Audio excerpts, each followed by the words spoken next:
Welcome back to my channel Shabana cooking recipe. এতে আপনাদের সবাইকে স্বাগত জানালাম। আজকের আমি একটা খুবই সুন্দর রেসিপি নিয়ে চলে এসেছি আপনাদের কাছে। ভাইরাল রেসিপি মানে বেগুন সুন্দরী রেসিপি। দেখুন বেগুন সুন্দরীটা কিন্তু কত সুন্দর হয়েছে।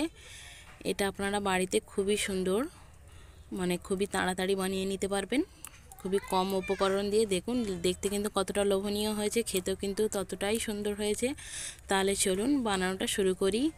আর যারা যারা আমার চ্যানেলে নতুন হয়ে আছেন তারা অবশ্যই চ্যানেলটিকে সাবস্ক্রাইব করে নাও, এবং ভিডিওটি ভালো লেগে থাকলে অবশ্যই একটা লাইক করে দেবেন এবং চ্যানেলটিকে সাবস্ক্রাইব করে আমার পরিবারের সদস্য হয়ে যাবেন। দেখুন এখানে আমি জিরে গুঁড়ো, ধনিয়া গুঁড়ো, লঙ্কা গুঁড়ো, হলুদ গুঁড়ো, নুন এবং আদা রসুন বাটা আর একটু পানি দিয়ে আমি খুব ভালো করে কিন্তু বেগুনটাকে ম্যারিনেট করে নিচ্ছি। ম্যারিনেট করে নিয়ে কিন্তু খুব ভালোভাবে আধ ঘন্টার মতো রেখে দেবো আমি। দেখুন ম্যারিনেট করাটা কিন্তু আমার খুব সুন্দরভাবে হয়ে গিয়েছে। এরপর আমি ম্যারিনেট করে এটা আধ ঘন্টার জন্য রেখে দেব।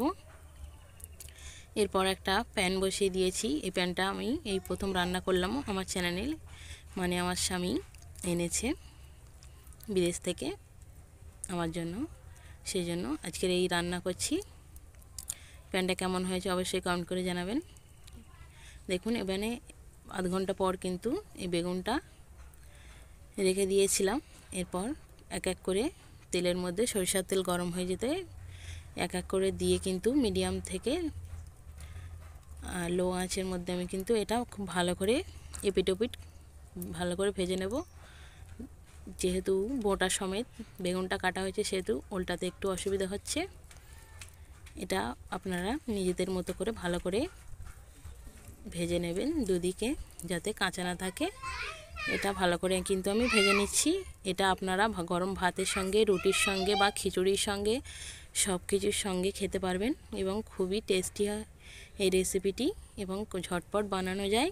এটা ভাইরাল অরুণদার দোকানে দেখেছি আমি যে বেগুন সুন্দরী বলে একটা রেসিপি হয়, সেই রেসিপি এটা আপনারা যে কোনো বেগুন দিয়ে করতে পারেন। এখানে আমি সাদা বেগুন, যে সাদা বেগুনটা হয় সেটা নিয়ে করেছি। কালো বেগুন দিয়ে কিন্তু খুব ভালো হয়। দেখুন এখানে আমি উল্টাতে অসুবিধা হচ্ছে, সেই জন্য একটু আরেকটা কাঁটা চামচের সাহায্যে দুদিক দিয়ে ধরে উল্টে পাল্টে দেওয়ার চেষ্টা করছি, কিন্তু খুবই অসুবিধা হচ্ছে উল্টাতে। এরকম করে করে কিন্তু উল্টে পাল্টে কিন্তু বেগুনটা ভালো করে সব দিক থেকে ভেজে একই রকম একটা কালার নিয়ে আসতে হবে। অবশেষে কিন্তু একটু পোস্ত ছড়িয়ে পরিবেশন করে দিতে পারেন। দেখুন বেগুন সুন্দরীটা কিন্তু আমার একদম রেডি হয়ে এসেছে। সব দিকে পুরো প্রায় ভাজা হয়ে গেছে। এবার আমি তুলে আপনাদের দেখিয়ে দেব। এটা কিন্তু দেখুন এবার আমি তুলে নেব। এরপর উপর থেকে একটু পোস্ত ছড়িয়ে দিচ্ছি। এটা দেখতেও সুন্দর হবে, খেতেও কিন্তু খুব সুন্দর হবে। আপনারা চাইলে ম্যারিনেট করার সময় পোস্তটা দিতে পারেন। দেখুন পোস্তটা কিন্তু দিয়ে দিয়েছি। দিয়ে আমি এবারে বেগুন সুন্দরীটা তুলে নেব প্লেটের মধ্যে। রেসিপিটা কেমন লেগেছে অবশ্যই কিন্তু আপনারা কমেন্ট করে জানাবেন। আপনাদের কমেন্টের অপেক্ষায় থাকব। দেখুন পরপর বেগুন সুন্দরীগুলো কিন্তু আমি তুলে নিচ্ছি।